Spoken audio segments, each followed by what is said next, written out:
আসসালামু আলাইকুম প্রিয় অনার্স ও ডিগ্রি প্রথম বর্ষের শিক্ষার্থীবৃন্দ, আশা করি সবাই ভালো আছেন। আমরা আজকেও আপনাদের জন্য চতুর্থ অধ্যায়ের আপনাদের প্রিন্সিপাল অফ অ্যাকাউন্টিং এর চতুর্থ অধ্যায়ের আরেকটি অঙ্ক নিয়ে হাজির হয়েছি। আজকের অঙ্কটি আমাদের বিবিএস ডিগ্রি 2018 মানে 2018 সালের ডিগ্রি পরীক্ষা এসেছে। আর আজকের অঙ্কের নাম্বার হচ্ছে 14 নম্বর অঙ্ক। সাধারণত কোনো কোনো প্রতিষ্ঠান বছরে একবার মজুদ সংরক্ষণ করে, মানে মজুদ হিসাবটা রাখে, মানে বছরের শেষে একসাথেই রাখে। কোনো কোনো প্রতিষ্ঠান প্রতিদিনের মজুদটা প্রতিদিন হিসাব পালন করে। তাহলে মজুদ মজুদ হিসাব রক্ষা মানে প্রতিষ্ঠানের হিসাব মজুদ পণ্যের হিসাব রক্ষণ পদ্ধতি দুইটি। প্রত্যেকটা প্রতিষ্ঠানের মজুদ পণ্যের হিসাব রক্ষণ পদ্ধতি দুইটি। কেউ একটা হিসাবে করে, কেউ আর একটা হিসাবে করে, সবাই একটা একরকম করে না। তাহলে একটা হচ্ছে পারপিচুয়াল ইনভেন্টরি সিস্টেম, মানে নিত্য মজুদ পদ্ধতি। নিত্য মানে কি? প্রতিদিনের মজুদের হিসাব রাখে, প্রতিদিন কত টাকা ক্রয় করছে, কত টাকা বিক্রি করছে, কত টাকা অবশিষ্ট, মানে কত টাকার পণ্য অবশিষ্ট আছে, এটাকে বলা হয় পারপিচুয়াল ইনভেন্টরি সিস্টেম। এরপরে হচ্ছে আরেকটা হচ্ছে পিরিয়ডিক ইনভেন্টরি সিস্টেম, মানে কালান্তিক মজুদ পদ্ধতি। এই কালান্তিক মজুদ পদ্ধতি হচ্ছে মানে বার্ষিক, মানে বছরে একবারে হিসাব করা হয়, একবারে বছরের শেষে হিসাব করা হয়, মানে হিসাব করা হয় কত টাকার মজুদ তার কাছে অবশিষ্ট আছে। তাহলে আমাদের হচ্ছে কিছু কিছু অঙ্কের মধ্যে বলে দেয় যেটা পারপিচুয়াল ইনভেন্টরি সিস্টেমে তৈরি করা। সাধারণত আমরা পিরিয়ডিক ইনভেন্টরি সিস্টেমে করি। পণ্য ক্রয় করলে ক্রয় হিসাব ডেবিট, নগদান হিসাব ক্রেডিট, বাকিতে করলে পাওনাদার হিসাব ক্রেডিট, এভাবে লিখি। যখন বিক্রয় করবে তখন পারপিচুয়ালের ক্ষেত্রে এক নিয়মে করতে হবে, পিরিয়ডিকের ক্ষেত্রে এক নিয়মে করতে হবে। ফার্স্টে উল্লেখ করে দিবে না যে পারপিচুয়াল করো বা পিরিয়ডিক করো, মাঝে মাঝে উল্লেখ করে দিবে। ধরো আমাদের এই অঙ্কে যদি উল্লেখ করে দিত পারপিচুয়াল ইনভেন্টরি সিস্টেমে কি করো, জাবাদা করো অথবা জাবাদা লেখো পারপিচুয়াল ইনভেন্টরি সিস্টেম, তখন আমরা কিভাবে করবো? আর যদি বলো পিরিয়ডিক ইনভেন্টরি সিস্টেমে করো, তাহলে তুমি সরাসরি জাবাদা করে দিবে, সমস্যা নাই। আগে যেরকম 9-10 করছেন, ইন্টারে থাকতে করছেন, ওইরকম জাবাদা করে দিবেন। কিন্তু যখন বলবো পারপিচুয়াল ইনভেন্টরি সিস্টেম, যদি নাও বলে তাহলে আপনাকে দেখতে হবে এই এই বিষয়গুলো আছে কিনা। যদি দেখেন কোন অঙ্কের মধ্যে কিছু বলে নাই, বলছে কি শুধু প্রিপেয়ার দা জার্নাল এন্ট্রিজ, জাবাদা প্রস্তুত করো।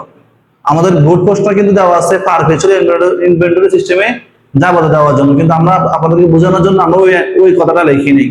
যদি আমাদের ধরেন ওই কথা দেওয়া নাই, মানে পারপিচুয়াল ইনভেন্টরি সিস্টেমের কথাটা লেখা নাই, কিন্তু ধরেন প্রশ্ন আছে prepare the journal entries of the following transaction, নিম্নোক্ত লেনদেনগুলো কি করতে বলছে, জাবাদা প্রস্তুত করার জন্য বলছে। এখন আপনি কোন পদ্ধতিতে করবেন? আপনি কি পারপিচুয়াল করবেন, মানে নিত্য মজুদ করবেন, নাকি পিরিয়ডিক করবেন, কালান্তিক মজুদ পদ্ধতি করবেন? সাধারণত কালান্তিক মজুদ আমরা এত বছর করে আসছি, নবম দশম শ্রেণীতে করছি, ইন্টারে করছি, ঠিক আছে। এই পারপিচুয়ালটা আমরা একবারে মানে বেশি করি নাই, হয়তো কেউ কেউ ইন্টারে থাকতে করছেন দুই একটা অঙ্ক। যদি দেখেন কোন অঙ্কের মধ্যে এই যে আমাদের দেখেন প্রথমে দেওয়া আছে কি পারচেজ মার্চেন্ডাইজ ফর ক্যাশ টাকা 10,000, পণ্য ক্রয় করছেন, জাবাদা ওই যে আগের মতন purchase merchandise from Rana traders টাকা 25,000, বাকিতে পণ্য ক্রয় করছেন। কখন বুঝতে হবে এটা যে পারপিচুয়াল, কখন বুঝতে হবে এটা পারপিচুয়াল করতে হবে মাস্ট। তাহলে আমাদের দেখবেন যে কোন বিক্রয়ের ক্ষেত্রে কি আছে, বিক্রয়ের ক্ষেত্রে দুইটা মূল্য আছে কিনা, বিক্রয় মূল্য এবং কি পণ্যের পূর্বে মানে ক্রয় মূল্য আছে কিনা। দেখেন এখানে লেখা আছে সোল্ড মার্চেন্ডাইজ ফর ক্যাশ টাকা 12,000, পণ্য বিক্রি করছে কত টাকা, নগদে 12,000 টাকা। দা কস্ট অফ মার্চেন্ডাইজ ওয়াজ টাকা 8,000, মানে যে পণ্য আমরা 12,000 টাকা বিক্রি করছি ওই পণ্যের ব্যয় 8,000 টাকা। যদি দেখেন কখনো ব্যয় দেওয়া আছে, পণ্যের বিক্রয় মূল্য দেওয়া আছে আর বিক্রয়কৃত পণ্যের আবার ব্যয়ও দেওয়া আছে, সেক্ষেত্রে আমাকে অবশ্যই পারপিচুয়াল ইনভেন্টরি সিস্টেমে জাবাদা করতে হবে। আশা করি বুঝতে পারছেন। আর যদি দেখেন কি পারপিচুয়াল মানে কস্ট দেওয়া নাই, শুধু বিক্রয় টাকা দেওয়া আছে, ক্রয় টাকা দেওয়া আছে, তাহলে আমাদের পিরিয়ডিক ইনভেন্টরি সিস্টেম করলে হবে, সমস্যা নাই। আশা করি বুঝতে পারছেন। আবার কিছু কিছু ক্ষেত্রে আমাদের কস্টের টাকা দেওয়া থাকে না, কিন্তু প্রশ্ন বলে দেয় পারপিচুয়াল ইনভেন্টরি সিস্টেমে করতে, সেক্ষেত্রে আমরা জাবাদা কিন্তু ওই যে বিক্রয় ক্ষেত্রে জাবাদা দুইটা হবে। মনে রাখবেন পারপিচুয়াল ইনভেন্টরি সিস্টেমের ক্ষেত্রে ক্রয়ের জাবাদা একটা হবে, কিন্তু বিক্রয় জাবাদা হবে দুইটা। একটা হচ্ছে ওই যে টাকা আমরা বিক্রয় করছি 12,000 টাকায়, এটা নিয়ে একটা জাবাদা হবে, আবার এটা নিয়ে একটা জাবাদা হবে। যখন আমাদের বলবে কি কস্ট দেওয়া নাই কিন্তু বলছে পারপিচুয়াল ইনভেন্টরি সিস্টেমে করার জন্য, সেই ক্ষেত্রে কি করবেন, সেই ক্ষেত্রে প্রথম বিক্রয় মূল্য দেওয়া থাকবে, বিক্রয় মূল্য টাকা লেখা যাবে। কিন্তু ধরেন আমাদের কস্ট মানে ব্যয়টা দেওয়া নাই, ব্যয়ের মূল্য দেওয়া নাই, সেক্ষেত্রে জাবাদা লিখবেন কিন্তু টাকার অ্যামাউন্ট লেখা যাবে না। আশা করি বুঝতে পারছেন। তাহলে আমাদের বলছে কি জাবাদা করার জন্য আমার জাবাদার ঘোরা কি, তাহলে আমরা এখানে শর্টকাট হবে আমরা শর্ট মেনশন করি প্রত্যেকটা যে আমাদের আলাদা আলাদা হবে।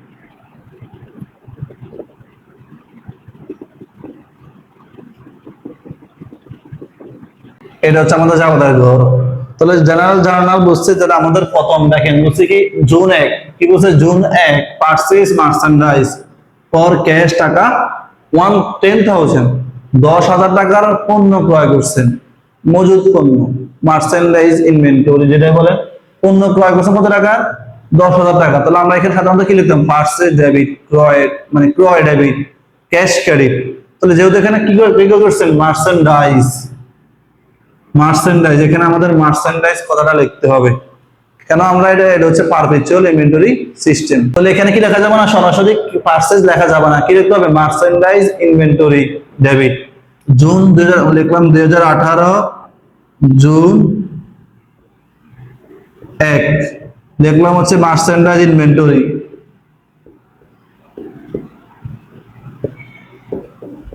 Merchandise inventory merchandise inventory debit আর কি নগদে পণ্য ক্রয় করছেন ক্যাশ ক্রেডিট কত টাকা পণ্য ক্রয় করছেন 10,000 টাকা 10,000 আর কি 10,000। তাহলে আমরা কি বলছি যখন আমরা পারপেচুয়াল ইনভেন্টরি সিস্টেমে আমরা কি করব জাবাদা করব সেক্ষেত্রে আমাদের সরাসরি কি করে লেখা যাবে না ক্রয় লেখা যাবে না শুধু ক্রয়ের ক্ষেত্রে ক্রয়টা লেখা যাবে না কি লিখতে হবে merchandise inventory debit cash credit মানে মজুদ পণ্য ডেবিট আর কি নগদ ক্রেডিট। আশা করি বুঝতে পারছি। তারপরে যে 8 তারিখ কি বলছে 8 তারিখ আমরা দেখলাম জুন 8 বলছে purchase merchandise from Rana traders আমরা রানা ট্রেডার্স এর কাছ থেকে কি করছি পণ্য ক্রয় করছি মানে মজুদ পণ্য ক্রয় করছি তার থেকে রানা ট্রেডার্স এর থেকে সাধারণত কোনো ব্যক্তির নাম লেখা আছে কিন্তু নগদ লেখা নাই আগের আমরা যেরকম ক্যাশ লেখা ছিল দেখেন ক্যাশ লেখা আছে এখানে কি কোথাও ক্যাশ লেখা আছে ক্যাশ লেখা নাই কিন্তু ব্যক্তি বা প্রতিষ্ঠানের নাম লেখা আছে।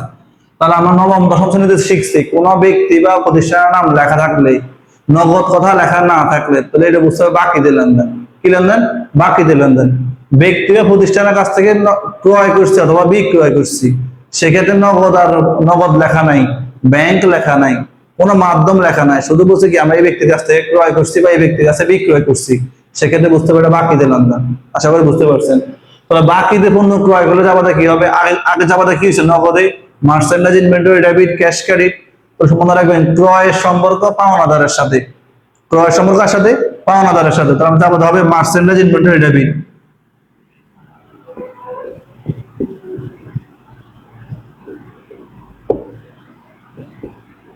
মার্চেন্ডাইজ ইনভেন্টরি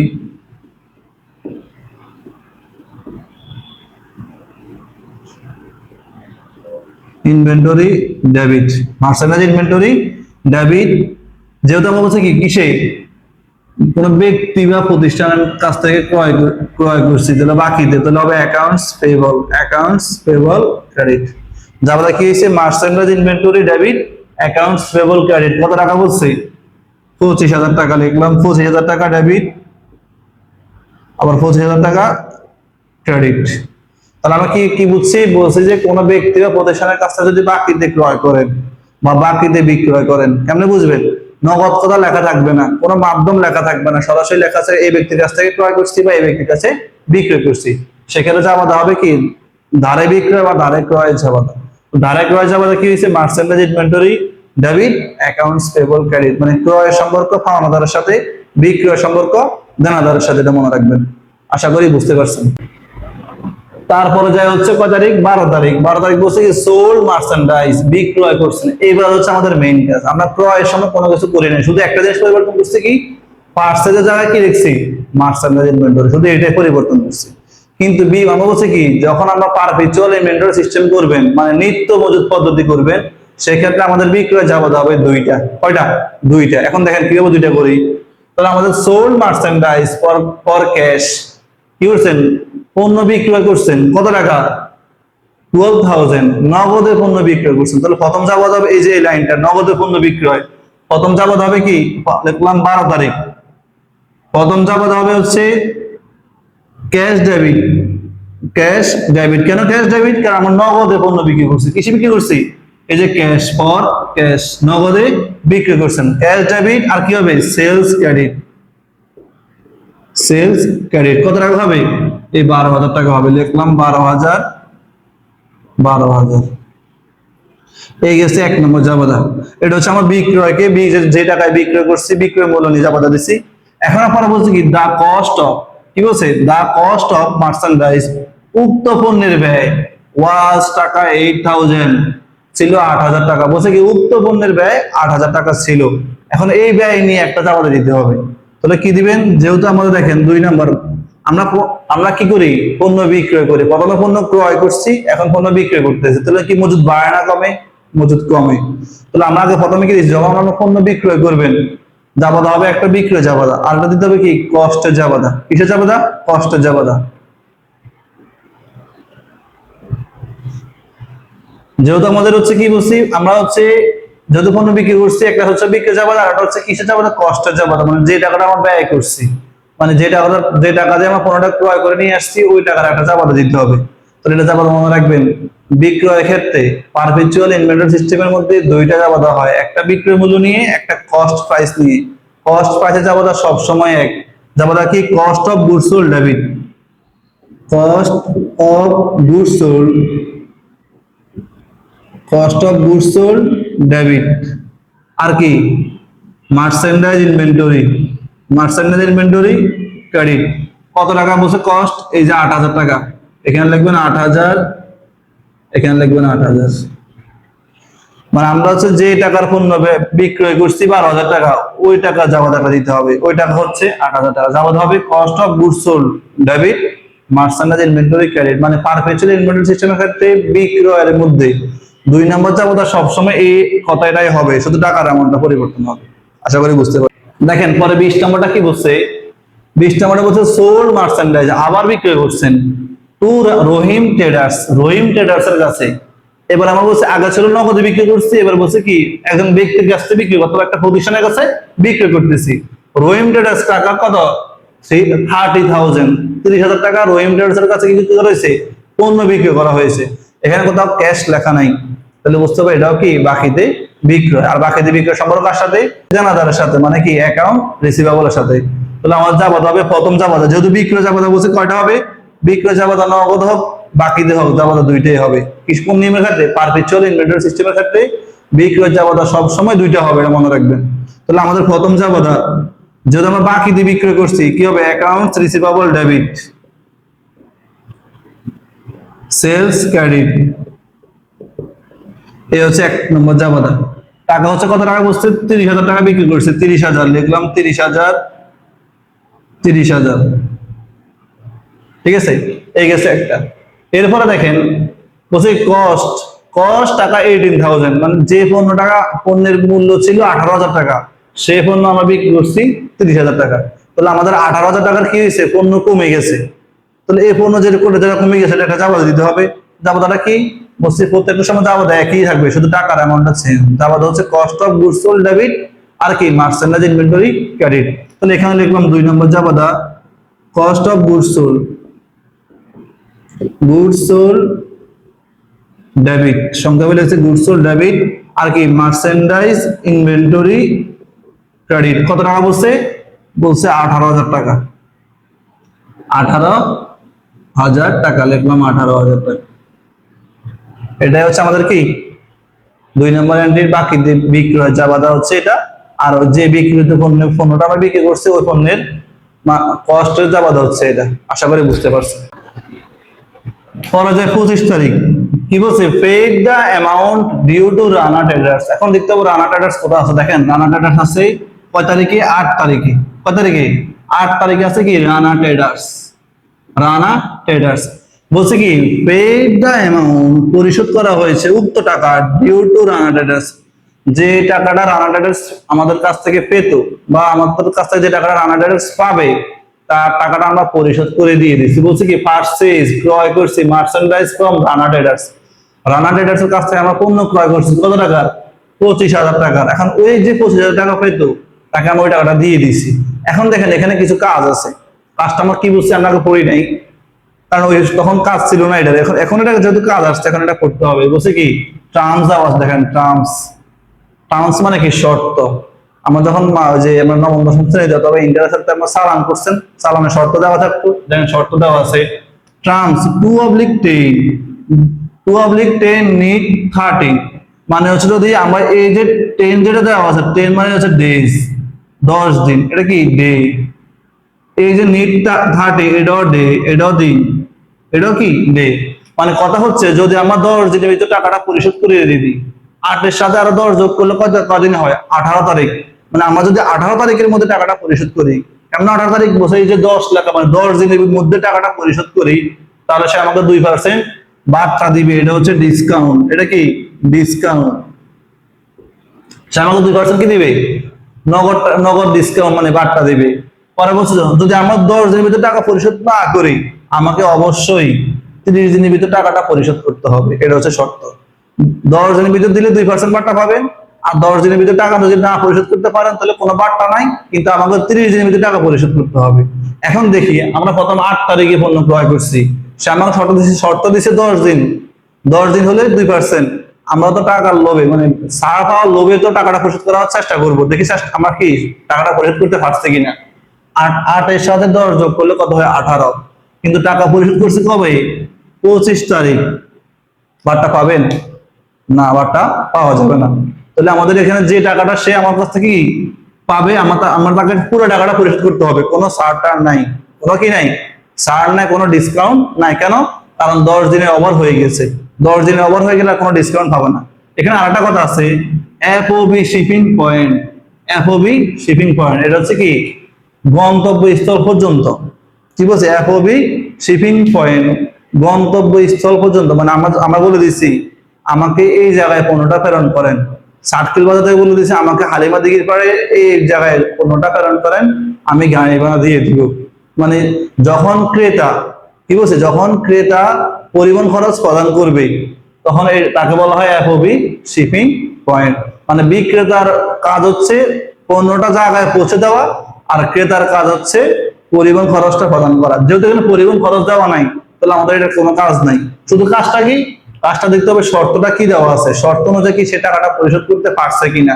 তাহলে শর্ত অনুযায়ী সে টাকাটা পরিশোধ করতে পারে নাই, তো তাহলে আমাদের যে টাকাটা এখন যেহেতু আমরা পাওনাদারকে পরিশোধ করতেছি, নগদ টাকা চলে গেছে, পাওনাদার কমে গেছে। সাধারণত পাওনাদার হচ্ছে দায়, দায় কমলে দায় ডেবিট, দায় বাড়লে দায় ক্রেডিট, কি বলছি দায় কমলে দায় ডেবিট, দায় বাড়লে দায় ক্রেডিট। এখন দায়টা কমে গেছে কারণ তাকে আমরা টাকা পরিশোধ করে দিয়ে দিয়েছি, তাহলে হবে জুন 25 অ্যাকাউন্টস পেবল ডেবিট, যেহেতু কোনো শর্ত অনুযায়ী হয় নাই, টাকা পুরোটা পরিশোধ করতে হবে, এই 25,000 টাকা পুরো পরিশোধ করতে হবে, 25,000 অ্যাকাউন্টস পেবল ডেবিট। আর কি আর হবে হচ্ছে কে ক্যাশ, নগদ টাকা দিয়ে দিয়েছি, তাকে নগদ দিয়ে দিয়েছি, কিছু বলা নাই, যেহেতু নগদ দিয়েছি টাকা হচ্ছে কত 25,000 টাকা। তাহলে আমাদের যেহেতু শর্ত অনুযায়ী কোনো কাজ হয় না, শর্ত দিচ্ছে 8 তারিখে পণ্য ক্রয় করছি, শর্ত দিচ্ছে 10 দিন 18 তারিখ, কিন্তু টাকা দিচ্ছে কয় তারিখ 25 তারিখ, আমরা কি কোনো বার্তা পাবেন? কথায় কাজে মিল হয়েছে, মিল হয়নি, তাহলে বার্তা পাবেন না, আশা করি বুঝতে পারছেন। তাহলে যাই হচ্ছে শেষ এন্ট্রি 30 তারিখ কি বলছে, 30 তারিখ বলছে receive the amount due from Rahim traders, receive গ্রহণ করছেন, বলছে receive the amount due from Rahim traders, Rahim traders এর কাছে। এখন দেখতে হবে রহিম ট্রেডার্স কোথায় আছে, এই যে রহিম ট্রেডার্স আছে এই তারিখে, রহিম ট্রেডার্স কয় তারিখ 20 তারিখ, এখন আমাদের জুন হচ্ছে 30 তারিখ, এখন 20 তারিখ আমরা কি বলছি রহিম ট্রেডার্স এর কাছে পণ্য বিক্রি করছি, কত টাকার পণ্য বিক্রি করছি 30,000 টাকার পণ্য বিক্রি করছি, ঠিক আছে 30,000 টাকার পণ্য কবে বিক্রি করছি 20 তারিখে বিক্রি করছি। এখন দেখেন বলছে কি যে টাকাটা আমাদের কাছ থেকে মানে 20,000 টাকা যে পাবো আমাদের কাছ থেকে, সে এখন ওই টাকাটা পরিশোধ করে দিচ্ছে অথবা আমরা তার কাছ থেকে টাকাটা আদায় করছি, কিন্তু দেখতে হবে এখানে কোনো শর্ত আছে কিনা। দেখেন এখানে শর্ত আছে, এখানেও কি আছে শর্ত আছে, শর্ত কি বলছে টার্মস 2/15, এখানে তাহলে 15 দিন, কয়দিন সময় দিছে 15 দিনের মধ্যে টাকা, যদি টাকা পরিশোধ করি 15 দিনের মধ্যে টাকা পরিশোধ করলে কয় পার্সেন্ট বার্তা 2% ডিসকাউন্ট, যদি 15 দিনের মধ্যে টাকা পরিশোধ করতে পারি তাহলে আমাকে দিবে কত পার্সেন্ট ডিসকাউন্ট 2% ডিসকাউন্ট। সময় কয়দিন 15 দিন, পণ্য বিক্রি করছে কবে 20 তারিখ, তো 20 এর লগে 15 যোগ করলে কত হয়, তাহলে এই মাস শেষ মানে জুন মাস শেষ, জুলাই মাসের 5 তারিখ হয়ে যায়, কয় মাস, কারণ এই মাসের 10 দিন, ওই মাসের 5 দিন, জুলাই মাসের 5 তারিখের মধ্যে টাকাটা যদি দিয়ে দিই আমরা তাকে, তাহলে সে আমাকে 2% বাট্টা দিবে। কিন্তু যদি টাকা যদি এই সময়ের ভিতরে না দিতে পারে, কিন্তু আমাকে অবশ্যই 45 দিনের মধ্যে টাকাটা পরিশোধ করতে হবে। আর পরে বলছে কি দেখেন, এফওবি ডেস্টিনেশন। ডেস্টিনেশন মানে কি? গন্তব্যস্থল। এফওবি মানে কি? মানে এই এফওবি ডেস্টিনেশন মানে একটা শর্ত। শর্তটা কি? এই যে পণ্যের পরিবহন খরচ, আমি যখন পণ্যটা বিক্রয় করতেছি, আমি বিক্রেতা, যে ক্রয় করবে সে ক্রেতা, আমি বিক্রেতা হয়ে তার গন্তব্যস্থলে আমার খরচে পণ্যটা প্রেরণ করব, মানে পরিবহন যেটা যাবে সেটা আমার খরচে যাবে। এটা হচ্ছে কি? FOB destination. গন্তব্যস্থল পর্যন্ত পৌঁছে দেওয়া এবং খরচটা বহন করবে কি? বিক্রেতা। আর শিপিং পয়েন্ট খরচ বহন করবে কি? ক্রেতা। তাহলে এটা কোনো কাজ নাই, কারণ এখানে কোনো টাকা টাকা দেওয়া নাই, কোনো পরিবহন খরচ দেওয়া নাই, জন্য এটা কোনো যাবতা নাই। তাহলে শর্ত কি বলছে? 15 দিনের মধ্যে দিলে 2% বাট্টা পাবেন। আর 15 দিনের মধ্যে টাকা পরিশোধ করতে না পারলে কতদিন সময়? টোটাল সময় 45 দিন। তাহলে আমরা 15 দিনের মধ্যে টাকা পরিশোধ করতে পারছি কেন? আমাদের বলছে 30 তারিখে টাকা সে আমাকে টাকা দিয়ে দিছে, আমরা তাদের টাকাটা আদায় করতে পারছি। তাহলে সে এখন বাট্টা পাবে?